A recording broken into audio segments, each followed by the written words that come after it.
السلام علیکم۔ فرحت اشتیاق کا مکمل ناول جو بچے ہیں سنگ سمیٹ لو۔ وہاں بہت اندھیرا تھا، ہیبت ناک سناٹا تھا، اسے بہت ڈر لگ رہا تھا۔ وہ وہاں سے نکلنا چاہتا تھا۔ وہ بھاگنے کے لیے اپنے ہاتھ پاؤں ہلانے کی کوشش کر رہا تھا، مگر وہ ہاتھ پاؤں ہلا نہیں رہا تھا۔ وہ مدد کے لیے چلا رہا تھا، کوئی تو آ جائے اس کی مدد کے لیے، کوئی تو آ کر اسے اس اندھیرے سے نکال دے۔ وہ رو پڑا، وہ زاروں قطار رو رہا تھا، وہ چلا چلا کر رو رہا تھا، مگر اس ہیبت ناک سناٹے میں اس کی آواز سننے والا کوئی بھی نہ تھا۔ اسے اندھیرے سے روشنی میں لے جانے والا کوئی نہ تھا۔ اس کے رونے کی آواز میں کسی کے قہقہے کی آواز بھی سنائی دینے لگی تھی۔ یہ کون تھا؟ کون اس کی بے بسی پر ہنس رہا تھا؟ بے چینی سے کروٹ بدلتے اس کی آنکھ کھل گئی تھی۔ وہ سر سے پاؤں تک پسینے میں نہایا ہوا تھا۔ اس کے پورے جسم پر ایک لرزش سے طاری تھی۔ اس نے اپنے ارد گرد چاروں طرف نگاہیں گھمائیں، اسے اندھیرا دکھائی دیا۔ اس نے ہاتھ بڑھا کر بیڈ سائڈ ٹیبل پر رکھا لیمپ روشن کیا۔ لیمپ روشن کرتے ہوئے اس کے ہاتھ ہولے ہولے لرز رہے تھے۔ لیمپ نے کمرے میں پھیلے اندھیرے کو کم کر دیا تھا، مگر اسے یہ روشنی ناکافی محسوس ہو رہی تھی۔ اسے اس اندھیرے، اس سناٹے اور اس خاموشی سے وحشت ہو رہی تھی۔ وہ بیڈ سے اٹھا، اس کی ٹانگوں میں لرزش تھی۔ اس نے سوئچ بورڈ کے پاس جا کر کمرے کی تمام لائٹس آن کر دیں، یہاں تک کہ چھت پر لٹکتا فانوس بھی۔ ایک پل میں کمرہ روشنی میں نہا گیا تھا۔ روشنی ہو جانے کے بعد اس کی وحشت تو ختم ہو گئی تھی، مگر گھٹن کا احساس ابھی بھی تھا۔ وہ کمرے کے دوسری طرف کھڑکیوں کے پاس آیا۔ اس نے ایک ایک کر کے کمرے کی تمام کھڑکیاں کھول دی تھیں۔ پھر وہ کمرے کا دروازہ کھول کر اپنے روم کی بالکنی میں آ گیا۔ وہ بہت گہری گہری سانسیں لے رہا تھا، خود کو پرسکون اور نارمل کرنے کے لیے۔ اسے یاد آ چکا تھا کہ وہ کسی اندھیری اور ہیبت ناک جگہ نہیں، بلکہ یورپ کے ایک خوبصورت ملک میں ہے۔ وہ اٹلی میں ہے۔ وہ اس وقت روم کے ایک خوبصورت اور شاندار ہوٹل کے پرآسائش کمرے میں ہے۔ وہ ریلنگ پر بازو جما کر کھڑا ہو گیا۔ یہ رات کا آخری پہر تھا، اس لیے سامنے نظر آتی سڑک پر اکا دکا گاڑیاں گزرتی نظر آ رہی تھیں۔ اس کا دل ابھی تک گھبرا رہا تھا۔ آخر یہ خواب اس کا پیچھا چھوڑ کیوں نہیں دیتے؟ برس ہا برس ہوئے اس نے راتوں کو سونا چھوڑ دیا تھا۔ اسے سونے سے خوف آیا کرتا تھا۔ یوں لگتا تھا ادھر وہ سوئے گا، ادھر کچھ نہ کچھ برا ہو جائے گا۔ نیند سے فرار کی یہ کوششیں اتنی کامیاب ثابت ہوئی تھیں کہ اب جب وہ خود کو ایک مضبوط اور توانا مرد سمجھتا تھا، یہ سمجھتا تھا کہ اسے کسی بھی چیز سے ڈر نہیں لگتا، وہ رات کو پرسکون نیند سونا چاہتا تھا، تب اسے نیند لاکھ کوشش کرنے پر بھی نہیں آتی تھی۔ وہ انزومیا کا شکار ہو گیا تھا۔ وہ پوری رات نیند کے آ جانے کی کوششیں کرتے گزار دیا کرتا تھا۔ جب اس کیفیت کو بہت راتیں گزر جاتی، نیند نہ ہونے کی وجہ سے اس دن کے اوقات میں معمولات زندگی متاثر ہونے لگتے، تو وہ ڈاکٹر کی تجویز کردہ گولیاں لے لیا کرتا تھا۔ ان گولیوں کے ساتھ اسے نیند آ جاتی تھی، مگر یہ نیند اپنے ساتھ بہت سے ڈراؤنے خواب بھی لے کر آتی تھی۔ غلط سوچتا تھا وہ کہ خوابوں سے ڈرتا نہیں ہے۔ وہ تو ان خوابوں سے آج بھی اتنا ہی ڈرتا تھا جتنا 12 سال پہلے ڈرتا تھا۔ چند منٹ گہری گہری سانسیں لینے کے بعد گھٹن کا احساس کم ہو گیا تھا۔ اس کے بدن کی لرزش بھی بتدریج کم ہوتی جا رہی تھی۔ وہ واپس کمرے میں آ گیا۔ اس نے کھڑکیاں اور بالکنی کا دروازہ اسی طرح کھلے رہنے دیے۔ وہ ٹی وی آن کر کے بیڈ پر بیٹھ گیا تھا۔ اس وقت اسے اپنے گرد آوازیں چاہیے تھیں۔ وہ ایک کے بعد ایک چینل تبدیل کر رہا تھا۔ اٹالین میں آتے یہ پروگرامز اسے قطعاً سمجھ نہیں آ رہے تھے، مگر وہ پھر بھی انہیں سننا چاہتا تھا۔ اب اپنے اندر کی وحشت اور سناٹا مٹانے کو باقی رات اس نے یہی کام کرنا تھا۔ زندگی کی بے شمار راتوں کی طرح یہ رات بھی جاگ کر صبح کا انتظار کرتے ہوئے گزارنی تھی۔ صبح وہ ایک نارمل انسان کی طرح آفس روانگی کے لیے تیار تھا، یوں جیسے رات کو کچھ ہوا ہی نہ ہو۔ بہترین تراش خراش والے سوٹ میں ملبوس ہونے کے بعد اس نے خود کو آئینے میں دیکھا تو ایک تلخ مسکراہٹ اس کے لبوں پر آ گئی۔ اس کی یہ تیاری دیکھ کر کون کہہ سکتا تھا کہ وہ خود سے اور ساری دنیا سے نفرت میں مبتلا ایک انسان ہے۔ وہ اندر سے کھوکھلا ہو چکا ہے۔ یہ سوٹ، یہ ٹائی، یہ سلیقے سے جمے بال، یہ ٹائی پن، یہ کف لنکس اور یہ بہترین جوتے دیکھ کر کون سوچے گا کہ وہ سکندر شہریار سیلف ڈسٹرکٹیو اور سوسائڈیکل ٹیمپرامنٹ رکھتا ہے۔ خود پر سے نفرت اور حقارت کی نگاہیں ہٹاتا وہ شیشے کے سامنے سے ہٹا۔ اس نے اپنا بلیک لیدر بریف کیس لیا، لیپ ٹاپ بیگ میں لیپ ٹاپ رکھا اور ہوٹل کے کمرے سے نکل گیا۔ اس کا ہوٹل ویو وکٹوریہ وینیٹو سے کچھ ہی فاصلے پر تھا، جبکہ اس کا آفس باربرینی ویو پر تھا، گویا آفس اور اس کے ہوٹل کے بیچ میٹرو اسٹیشن کے بس ایک ہی اسٹاپ کا فاصلہ تھا۔ مگر کل جب وہ ہوٹل سے آفس پہلے دن گیا اور آفس کی گاڑی نے اسے پک کیا تب محض ایک اسٹاپ کا یہ فاصلہ طے کرنے میں اسے سوا گھنٹہ لگ گیا تھا۔ دنیا کے تمام بڑے شہروں کی طرح ٹریفک جام روم کا بھی مسئلہ تھا۔ تب کل ہی اس نے یہ طے کر لیا تھا کہ آئندہ وہ آفس میٹرو میں آیا جایا کرے گا۔ اس کے لیے کوئی ناک کا مسئلہ نہیں تھا۔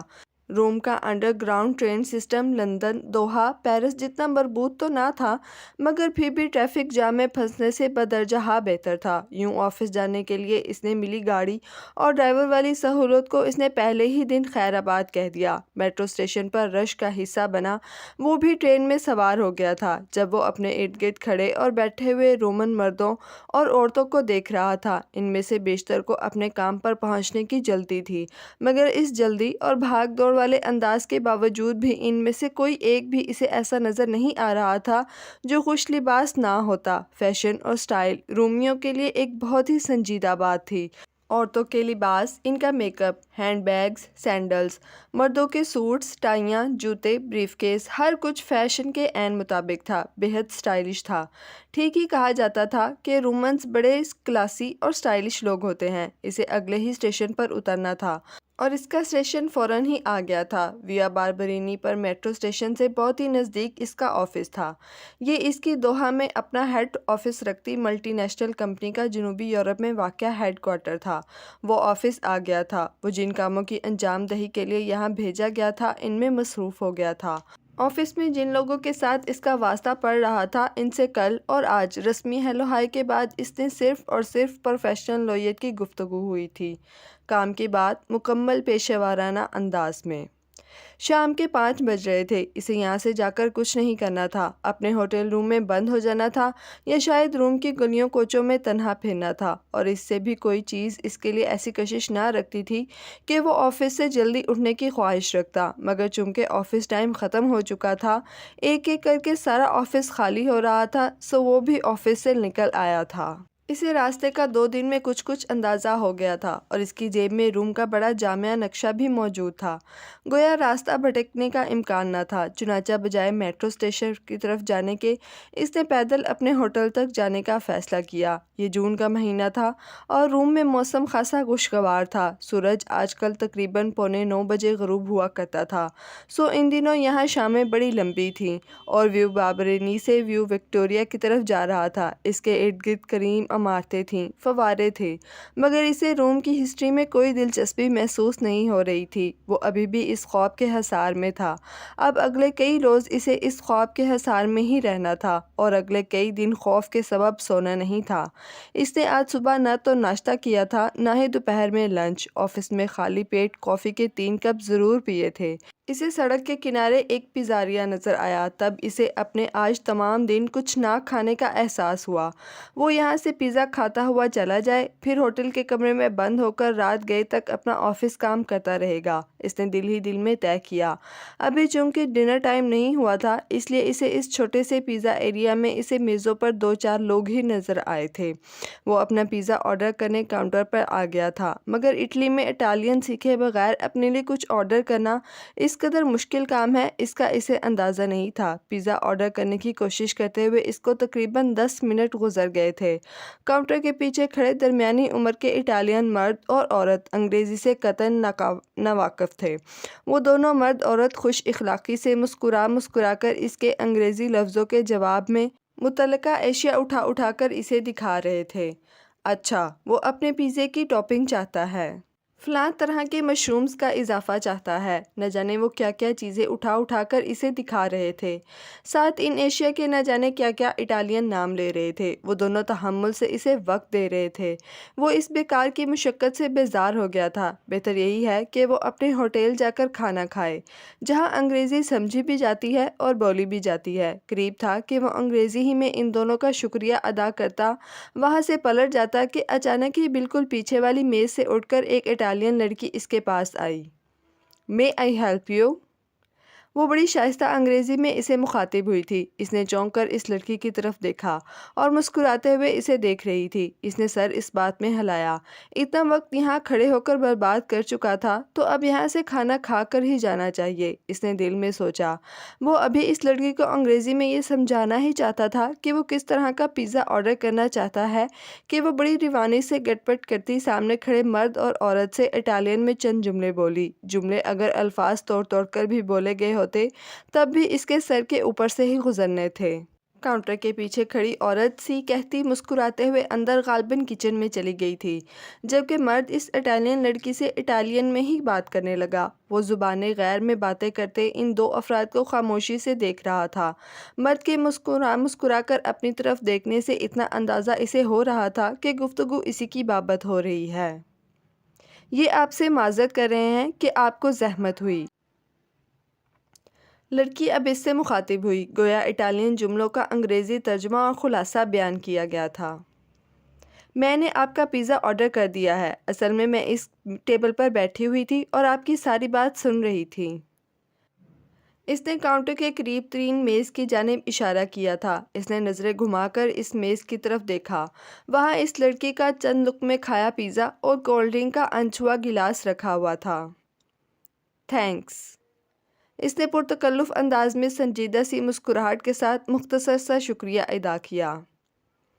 آپ کے پیزا میں کسی بھی طرح کا میٹ نہیں ہونا چاہیے، میٹ اسٹاک بھی نہیں ہونا چاہیے اور وائن بھی نہیں ہونی چاہیے۔ آپ کو بالکل سادہ مشرومز اور سبزی والا پیزا چاہیے۔ وہ مسکرا کر اس سے بولی، یس، تھینکس اگین۔ اس بار اس نے یہ الفاظ سنجیدگی سے کہے۔ مائی پلیئر۔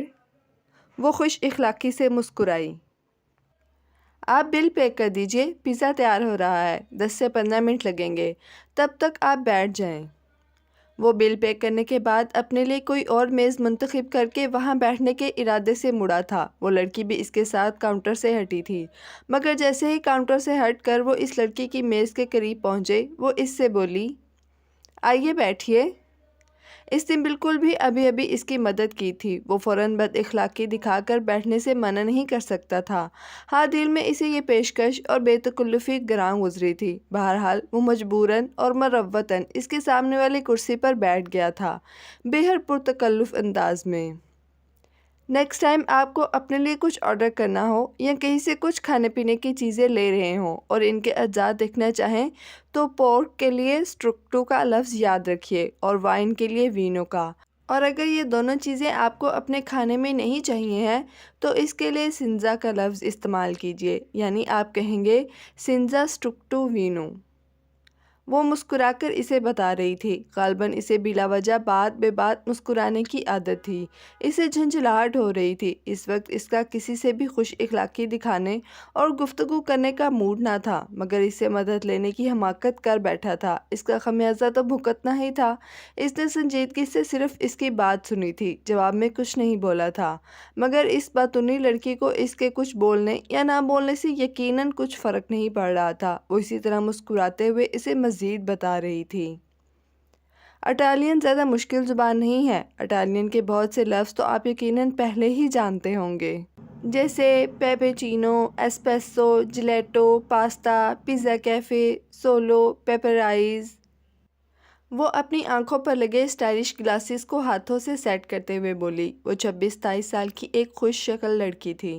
اس نے پنک کلر کی کیپری پینٹ ریڈ کلر کی اسٹائلش ٹاپ کے ساتھ پہن رکھی تھی۔ اس کے سلکی بال سرخی مائل براؤن کلر کے تھے اور اس نے ان کی اونچی کر کے پونی بنا رکھی تھی۔ لبوں پر سرخ رنگ کی لپسٹک لگی تھی۔ اس کے خوبصورتی سے تراشے ناخنوں پر سرخ رنگ کی نیل پالش لگی ہوئی تھی۔ اس کے بلیک فریم والے اسٹائلش اور فیشن کے مطابق گلاسز دیکھ کر ہی پتہ چل رہا تھا کہ وہ ڈیزائنر گلاسز ہیں، شاید ارمانی کے یا اس کی ٹکر کے کسی اور ڈیزائنر کے۔ دیگر تمام اٹالینز کی طرح فیشن اور سٹائل یقیناً اس کے لیے بھی بے حد اہمیت رکھتا تھا۔ اس کے انداز شاہانہ تھے اور اس کی شخصیت میں ایک وقار تھا۔ جب وہ اس کے بالکل سامنے بیٹھی اس سے گفتگو کر رہی تھی تو بغیر کسی دلچسپی کے ہی صحیح، پر وہ اسے دیکھ ضرور رہا تھا۔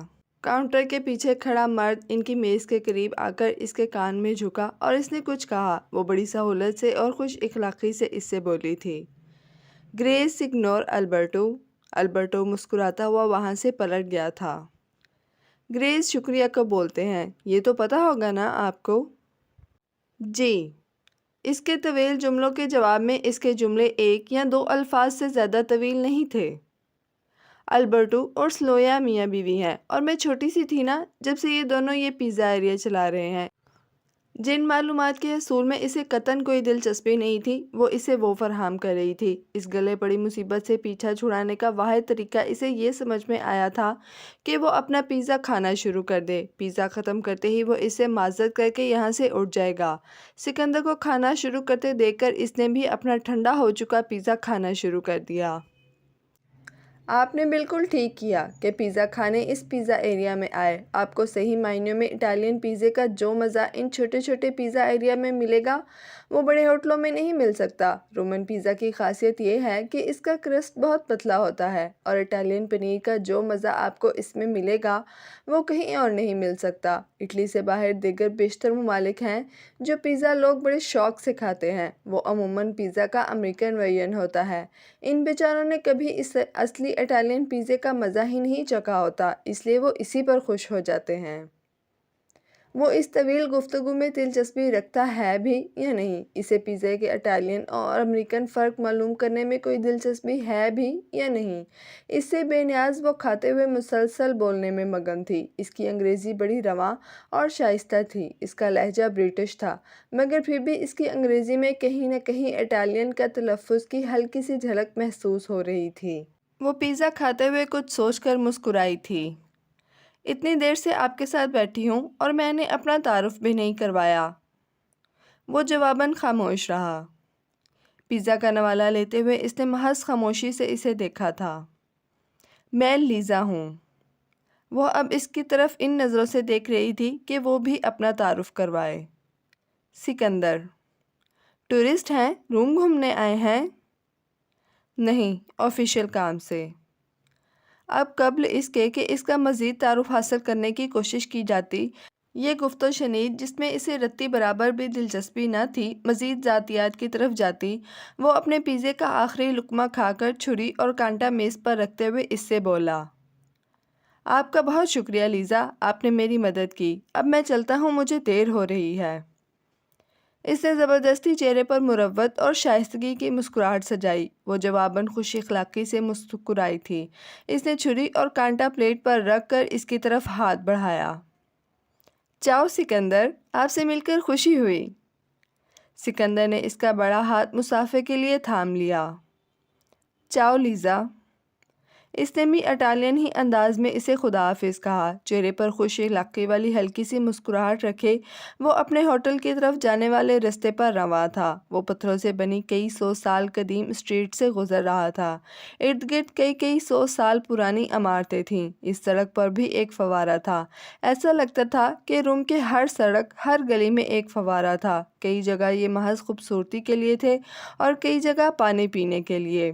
16ویں اور 17ویں صدی میں بنائے گئے، یہ زیادہ تر اس زمانے میں لوگوں کی پانی کی ضروریات پوری کرنے کے لیے بنائے گئے تھے۔ بغیر راستہ بھٹکے وہ اپنے ہوٹل تک پہنچ گیا تھا۔ اس کے ہوٹل کی بلڈنگ بھی 16ویں صدی میں کسی رومن بادشاہ کے لیے بنایا گیا ایک محل تھی، جسے بعد میں نئے سرے سے تعمیر کر کے اسے ہوٹل کی شکل دے دی گئی تھی۔ ہوٹل میں تمام تر جدتیں اور جدید ترین سہولیات موجود تھیں، مگر اس طرح کہ اس کی اصل شکل اور تاریخی حیثیت بھی برقرار رکھی گئی تھی۔ کھانا وہ کھا چکا تھا، اب رات گئے تک اسے خود کو آفس کے کاموں میں مصروف رکھنا تھا۔ اس نے روم سروس کال کر کے اپنے لیے کافی منگوائی تھی اور خود کو کاموں میں غرق کر لیا تھا۔ وہ گزری رات کے خواب کو آج کسی بھی قیمت پر سوچنا نہیں چاہتا تھا۔ وہ دوپہر سے گھر سے نکلی ہوتی تھی اور آج کل ویو باربرینی کے پاس کئی سو سال قدیم پتھروں سے بنی ایک زیلی سڑک اور اس سڑک پر موجود 16ویں صدی میں بنائی گئی چند بلڈنگز کو پینٹ کر رہی تھی۔ وہ اپنا ایزل، کینوس، پینٹ اور برش لے کر ان اوقات میں جب لوگوں کی زیادہ آمد و رفت نہیں ہوا کرتی تھی تب وہاں آ جایا کرتی تھی۔ اس نے ہر زاویے سے وہاں کی کئی تصاویر کھینچ رکھی تھیں۔ وہ ان تصاویر کی مدد سے بھی اس جگہ کو پینٹ کر سکتی تھی، مگر ایک تو اسے کسی بھی لینڈسکیپ کو اس کی اصل جگہ پر موجود رہ کر پینٹ کرنے میں مزہ آیا کرتا تھا، اور دوسرا دوسرا اسے اپنے روم کی گلیوں میں وقت گزارنا اچھا لگا کرتا تھا۔ اگلے ماہ کے آخر میں فلورنس میں اس کی پینٹنگز کا سولو شو تھا۔ اس بار اس کا موضوع رومن لینڈسکیپ تھا۔ کچھ لینڈسکیپ اسے پینٹ کرنے تھے۔ 4-5 دن لگ کر اس کو پینٹنگ کے خد و خال یہاں آ کر واضح کرنے تھے۔ باقی پھر نوک پلک سنوارنے کا کام گھر پر اپنے اسٹوڈیو میں کرنا تھا۔ نینی نے اسے بہت تاکید کر کے بھیجا تھا کہ وہ گھر سے بغیر کھانا کھائے جا رہی ہے، لہٰذا پینٹنگ شروع کرنے سے پہلے باہر کہیں سے لنچ کر لے، مگر کام کی دھن میں اسے کھانے پینے کی خواہش ہوا ہی نہیں کرتی تھی۔ یہاں دوپہر میں دکانیں اور بار بند ہو جایا کرتے تھے اور لوگوں کی آمد و رفت بھی قدرے کم ہو جاتی تھی، تو یہ وقت اسے پینٹنگ کے لیے اچھا لگا کرتا تھا۔ 5 بجے کے قریب جب دفاتر میں چھٹی ہونے لگی اور لوگوں کی آمد و رفت شروع ہوئی تو اس نے اپنا پورا ٹیبل، ایزل اور دیگر سامان سمیٹ کر گاڑی میں رکھا۔ سال کے ان مہینوں میں جب وہ روم میں ہوتی تھی تب اسے یہاں اپنے بچپن کی یادیں تازہ کرنا اچھا لگا کرتا تھا۔ ان یادوں میں البرٹو اور سلویا کا پیزا ایریا بھی شامل تھا، تبھی وہ اکثر و بیشتر یہاں پیزا کھانے چلی آیا کرتی تھی۔ اپنے بچپن میں وہ یہاں کتنا آتی تھی۔ اس نے گاڑی پیزا ایریا کے پاس لا کر روکی تھی۔ وہ اندر آ گئی تھی۔ اندر آتے ہی اسے ایک میز پر وہ بیٹھا نظر آیا تھا، وہ جس سے وہ کل یہاں پر ملی تھی، سکندر، جو شاید پاکستانی تھا یا شاید انڈین، خاموش خاموش سا، اپنے آپ میں گم سا۔ وہ آرٹسٹ تھی اور اسے حسن متاثر کرتا تھا، اور وہ شخص مردانہ حسن اور وجاہت کا مجسمہ تھا۔ اس کا 6 فٹ سے نکلتا قد، مضبوط جسم، چوڑا سینہ، گھنے سیاہ بال جن میں ہلکا سا خم تھا۔ اس کی پوری شخصیت، اس کے چہرے کا ہر نقش مردانہ وجاہت کا شاہکار تھا۔ گہری سیاہ آنکھیں جن میں مقناطیسیت تھی، ایک حزن تھا، اداسی تھی اور ایک اصرار تھا۔ اس کے ہونٹوں کا کٹاؤ بہت بڑا خوبصورت تھا۔ اس کا نچلا ہونٹ اوپری ہونٹ سے زیادہ بھرا بھرا تھا۔ اس کی پیشانی بہت چوڑی تھی۔ ناک کسی آرائی نسل کے فرد کی طرح بالکل سیدھی اور لمبی تھی۔ کل اس سے ملنے کے بعد جب اس نے اس کے بارے میں یہ سب سوچا تب خود ہی ہنس پڑی تھی۔ وہ واقعی پکی پکی آرٹسٹ تھی۔ اسے راستے میں ملتے آتے جاتے لوگوں کو بھی بغور ایک آرٹسٹ کی نگاہ سے دیکھنے کی عادت تھی۔ گھر جا کر اس کی نینی سے گپ شپ ہوئی، پھر سیم کا فون آ گیا اور وہ اس کے غیر معمولی مردانہ حسن و وقار لیے چہرے کو بھول گئی، مگر اس وقت اسے دیکھ کر اسے وہ پھر سے یاد آ گیا تھا۔ کیا خوب ہوا اگر وہ اس چہرے کو پینٹ کر سکے۔ وہ خوش دلی سے مسکراتی اس کے میز کے نزدیک آ گئی تھی۔ وہ سر جھکائے اپنا پیزا کھانے میں مصروف تھا، جلدی جلدی، جیسے کھانے کو انجوائے نہ کر رہا ہو بلکہ کوئی ضرورت پوری کر رہا ہو۔ وہ اس کے پاس آ گئی تھی۔ سینور سکندر، اس نے چونک کر سر اوپر اٹھایا تھا۔ چاؤ۔ جواباً مسکرایا نہیں تھا۔ وہ اسے ایسے دیکھ رہا تھا جیسے اسے پہچانا نہ ہو۔ صرف ایک دن میں تو کوئی کسی کو نہیں بھول سکتا۔ وہ دل ہی دل میں حیران ہوئی۔ کیسا اتفاق ہے، ہم آج پھر ایک ہی وقت پر یہاں موجود ہیں۔ وہ عادتاً مسکرا کر بولی۔ وہ ہنسنے ہنسانے والی زندہ دل سی لڑکی تھی۔ وہ جواباً اسے خاموش اور اجنبی نگاہوں سے دیکھتا رہا۔ کیا میں یہاں بیٹھ سکتی ہوں؟ جب اس نے مروتاً اور اخلاقاً بھی اسے اپنے ساتھ بیٹھنے کی دعوت نہ دی تو کچھ ڈھیٹ بن کر اس نے خود ہی پوچھا۔ کیا واقعی وہ اسے نہیں پہچانا تھا؟ کل وہ اتنی دیر تک ساتھ بیٹھے تھے، انہوں نے ساتھ بیٹھ کر پیزا کھایا تھا۔ اسے اس کا پیزا آرڈر کرنے میں مدد کروانے کے لیے اس نے اپنا پیزا ٹھنڈا تک ہو جانے دیا تھا۔ یہاں کئی اور میزیں خالی ہیں، آپ وہاں بیٹھ جائیں۔ وہ سنجیدگی سے اسے کھرا صاف انکار کر کے دوبارہ سر جھکا کر کھانا کھانے لگا تھا۔ اس کا لہجہ یا الفاظ بدتمیزی والے نہیں تھے، مگر سرد، خشک اور سپاٹ ضرور تھے۔ وہ اس کی وہاں موجودگی سے بے نیاز سر جھکا کر دوبارہ کھانا کھا رہا تھا۔ اپنی اس عزت افزائی پر اس کے 14 طبق روشن ہو گئے تھے۔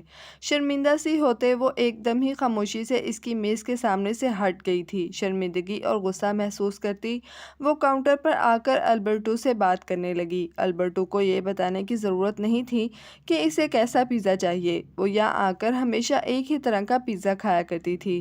البرٹو سے ہیلو ہائے اور خیر و عافیت دریافت کرتے اس نے مڑ کر دیکھا تو جس میز پر وہ بیٹھا تھا وہ اب خالی تھی۔ وہ اپنا کھانا ختم کر کے وہاں سے جا چکا تھا۔ وہ اس کی بد اخلاقی اور بد تہذیبی پر حیران تھی۔ لگتا تو اعلیٰ تعلیم یافتہ تھا، پھر اس درجہ بد تہذیبی۔ وہ حیران بھی ہوئی تھی اور اس کا موڈ بھی خراب ہوا تھا۔ یہ خراب موڈ اس وقت مزید خراب ہو گیا تھا جب گھر آتے ہی اس نے وکٹوریہ کی کال ریسیو کی۔ اپنی ماں سے بات کرنا اس کے لیے کبھی بھی خوشگوار ثابت نہیں ہوا کرتا تھا۔ ایسا ہی آج بھی ہوا تھا۔ پہلے منٹ اس کی خیریت پوچھنے پر اور اس سے محبت کا اظہار کرنے کے بعد اگلے منٹ وہ اپنے اصل مقصد اور کام کی بات پر آ گئی تھیں۔ میں ریہاب سینٹر سے آ گئی ہوں۔ اب اپنی ساری زندگی الکوہل کو ہاتھ بھی نہیں لگاؤں گی۔ مجھے کچھ پیسے چاہیے لیزا۔ جیسے ہی مجھے جاب ملے گی میں تمہارے پیسے واپس کر دوں گی۔ اس کے لبوں پر تلخ مسکراہٹ آ گئی۔ محبت میں، پیار میں یاد آنے پر وہ کبھی بھی یاد نہیں کی جاتی تھی۔ جب پیسوں کی ضرورت پیش آتی تھی تب یاد آیا کرتی تھی۔ کثرت شراب نوشی کی وجہ سے اس کی ماں کی اپنے چوتھے شوہر سے بھی گزشتہ سال طلاق ہو چکی تھی، اور اس درجہ شراب نوشی کے ہی سبب آئے دن ان کی ملازمت ختم ہو جایا کرتی تھی۔ پچھلے 5 سالوں میں وہ 5 ہی مرتبہ علاج کے لیے جا چکی تھیں۔ ہر بار وہاں سے واپس آ کر اس عہد کو دہراتی تھیں کہ اب شراب کو ہاتھ بھی نہیں لگائیں گی، مگر چند ہفتے بھی گزر نہیں پاتے تھے انہیں اپنے عہد پر قائم رہتے۔ اسے وکٹوریہ سے کوئی تلخ یا کڑوی بات کرنا بے معنی محسوس ہوا تھا۔ لڑا تو وہاں جاتا ہے جہاں کچھ امیدیں ہوتی ہیں، محبتیں ہوتی ہیں۔ اس کا اپنی ماں سے کبھی ماں اور بیٹی والا تعلق رہا ہی نہیں تھا۔ جب اس کے پاپا سے انہوں نے طلاق نہیں لی تھی اور وہ سب ایک ساتھ رہا کرتے تھے، وہ تو تب بھی کبھی اسے اپنی ماں نہیں لگی تھیں۔ میں پیسے بھجوا دوں گی۔ وکٹوریہ میلان میں رہتی تھی اور سال کے جن مہینوں میں ان کے پاس نوکری نہیں ہوا کرتی تھی تب وہ اس سے اس طرح فون پر رابطہ کیا کرتی تھی۔ اسے غصہ بھی آیا تھا اور دکھی بھی تھی، مگر اس نے کل ہی آن لائن اپنی ماں کے اکاؤنٹ میں پیسے ڈلوا دینے تھے۔ نینی، مجھے بھوک نہیں ہے، میں کھانا نہیں کھاؤں گی۔ وہ کچن میں ڈنر کی تیاری کرتی نینی کو اطلاع دیتی اوپر اپنے اسٹوڈیو میں آ گئی تھی۔ وہ اداس تھی، بچپن کی بہت سی بری یادیں تازہ ہو گئی تھیں۔ وہ بے دلی سے کینوس پر رنگ بکھیر رہی تھی، تبھی فون کی بیل بجی تھی۔ سیم۔ کال کرنے والے کا نام دیکھتے ہی اس کی اداسی ایک لمحے میں دور ہو گئی تھی۔ اس نے لپک کر کال ریسیو کی تھی۔ تمہیں کیسے پتہ چل جاتا ہے سیم کہ اس وقت مجھے تمہاری ضرورت ہے؟ اس کے لہجے میں بہن کے لیے واہلانہ محبت اور شدتیں تھیں۔ میرا دل مجھے بتا دیتا ہے، وہ جواباً کھلکھلائی تھی۔ وہ مسکراتے ہوئے سیم کی کھلکھلاتی زندگی سے بھرپور آواز سن رہی تھی۔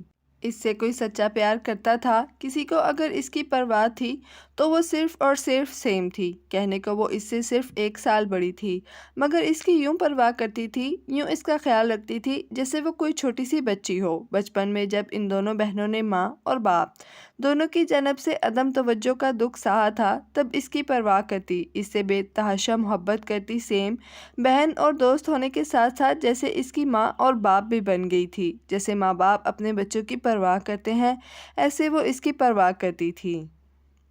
کیسی گزر رہی ہیں تمہاری چھٹیاں؟ سیم نے اس سے پوچھا۔ مزے میں۔ سیم تم بھی آ جاؤ روما۔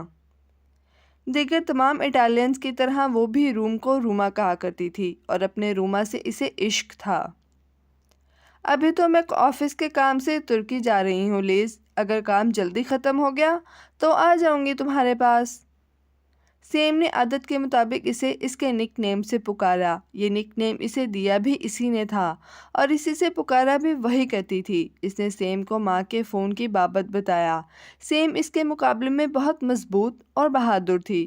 وہ اب بھی بردباری اور پیار سے سمجھا رہی تھی۔ کیوں ممی پاپا کے بارے میں سوچ سوچ کر اپنا دل دکھاتی ہو لیز؟ وہ دونوں جیسے ہیں ایسے ہی رہیں گے۔ ممی کو پیسے بھجوا دو، مگر پلیز یہ سوچنا اور دل جلانا چھوڑ دو کہ وہ ایسی کیوں ہیں۔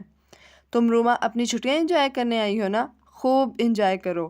اور اب مجھے یہ بتاؤ کہ تمہاری کتنی پینٹنگز مکمل ہو گئی ہیں؟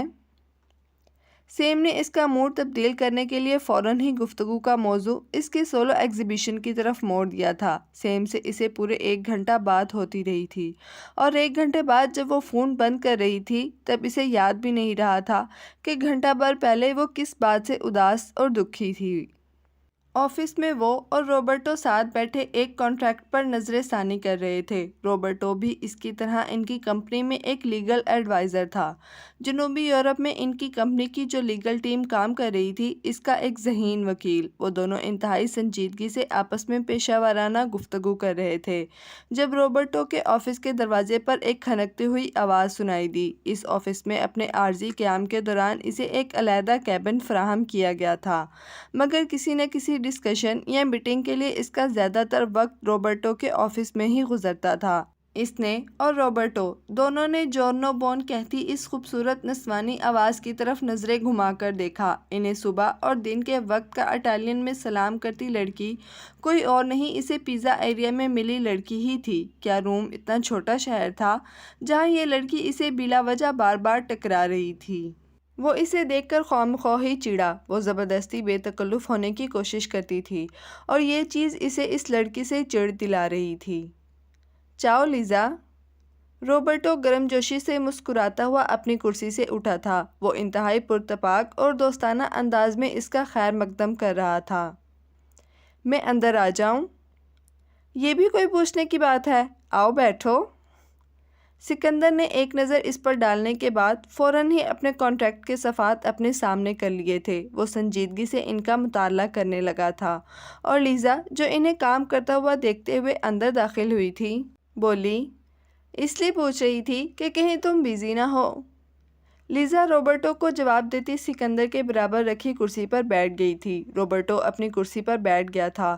وہ دونوں اٹالین میں بات کر رہے تھے اور اس سے سلام سے ہٹ کر ان دونوں کی گفتگو کا ایک لفظ بھی سمجھ میں نہیں آیا تھا۔ ہاں، یہ ضرور پتہ چل گیا تھا کہ وہ دونوں آپس میں بے تکلف ہیں، غالباً دوست ہیں۔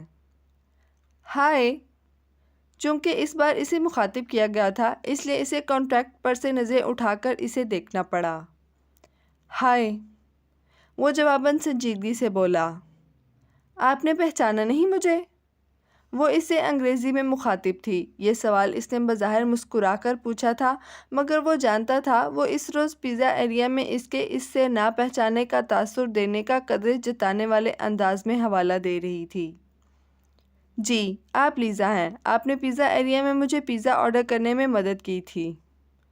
وہ چہرے پر بغیر شرمندگی کا کوئی تاثر لائے اسی سنجیدگی سے بولا۔ میں آپ کو یاد ہوں؟ میں سمجھ رہی تھی شاید آپ مجھے پہچانے نہیں ہیں۔ وہ پھر مسکرا کر درپردہ طنز کر رہی تھی۔ روبرٹو جو ان دونوں کی گفتگو سن رہا تھا، فوراً مسکرا کر بولا، آپ دونوں ایک دوسرے کو پہلے سے جانتے ہیں؟ یہ تو بہت اچھی بات ہے، یعنی میں تعارف کروانے والی فارمیلٹی سے بچ گیا۔ لیزا اس کی بات پر مسکرائی۔ بلا وجہ اور بات بے بات مسکراتے رہنے سے یہ لڑکی تھکتی نہیں تھی۔ اس نے کوفت سے سوچا، روبرٹو اب اس سے مخاطب تھا۔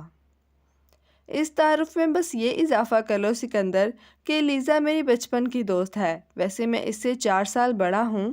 ہم اسکول میں ساتھ پڑھتے تھے۔ میں اسکول میں اس سے سینئر تھا، مگر ہماری دوستی بہت تھی۔ اب اس کی وجہ سے کمرے میں انگریزی بولی جا رہی تھی۔ بہت سے لوگ تو اس غلط فہمی تک میں مبتلا ہو گئے تھے کہ ہم بوائے فرینڈ گرل فرینڈ ہیں۔ لیزا ہنس کر روبرٹو اور اس کی طرف دیکھ کر بولی تھی۔ روبرٹو اس کی بات پر قہقہ لگا کر ہنسا تھا، اور ہم دونوں لوگوں کی اس غلط فہمی کو دور کرنے کی بجائے اس پر خوب ہنسا کرتے تھے۔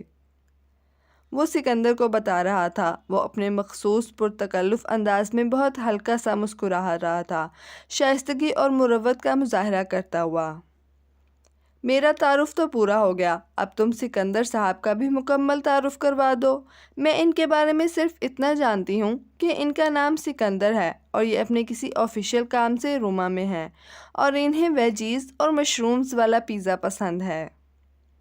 اس لڑکی کی نان سیریس باتیں اور بلا وجہ فری ہونا اسے اس قدر برا لگا کرتا تھا۔ کاش روبرٹو یہاں نہ ہوتا تو وہ اسے بتاتا۔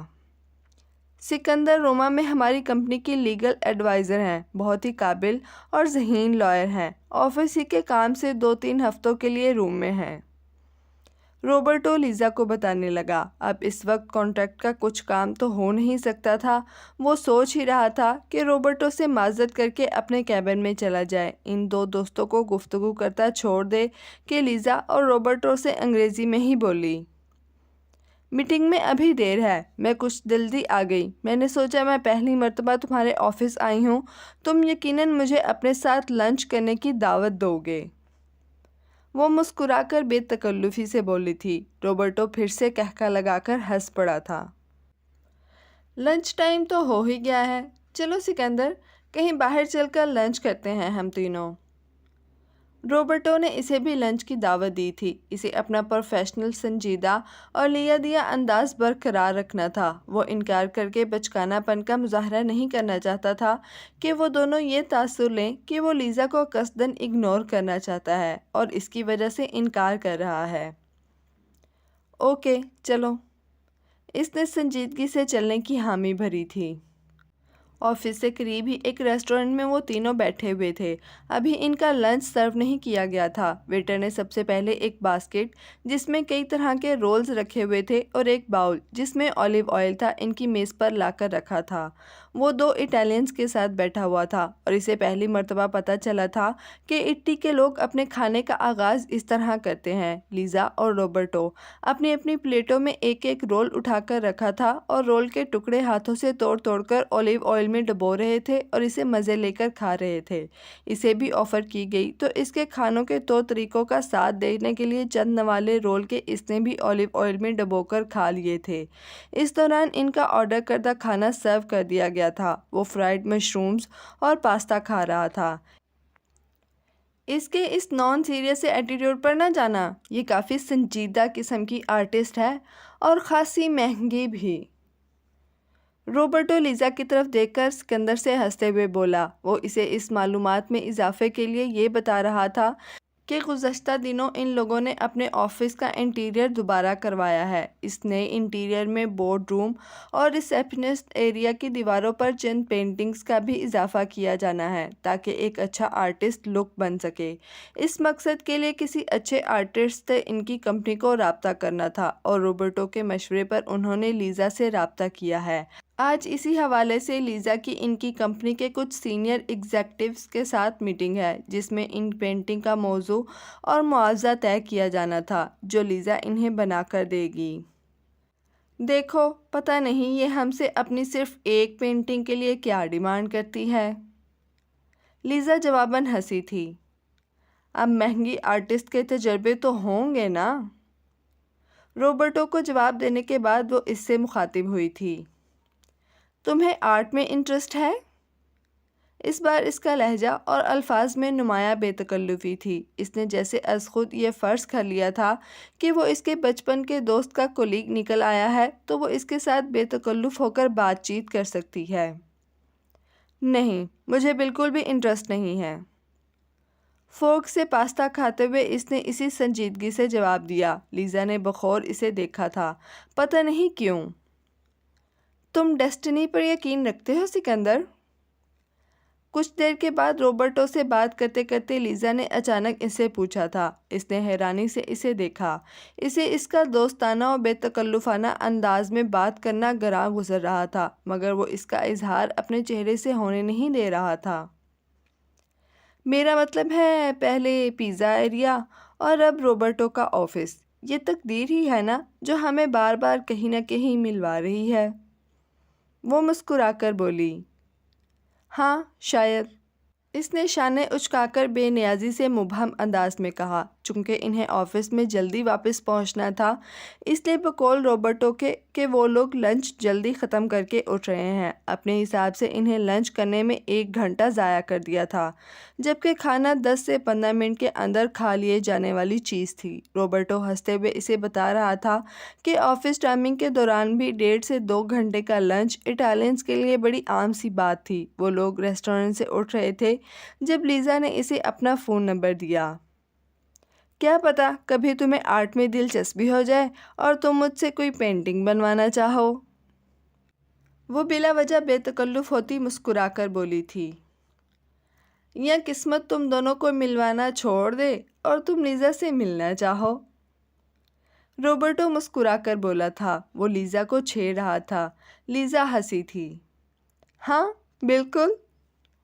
وہ تینوں آفس آ گئے تھے۔ لیزا اپنی میٹنگ کے لیے چلی گئی تھی جبکہ وہ آتے ساتھ ہی اپنے کیبن میں آ گیا تھا۔ اس طویل لنچ میں اچھا خاصا وقت برباد ہو گیا تھا۔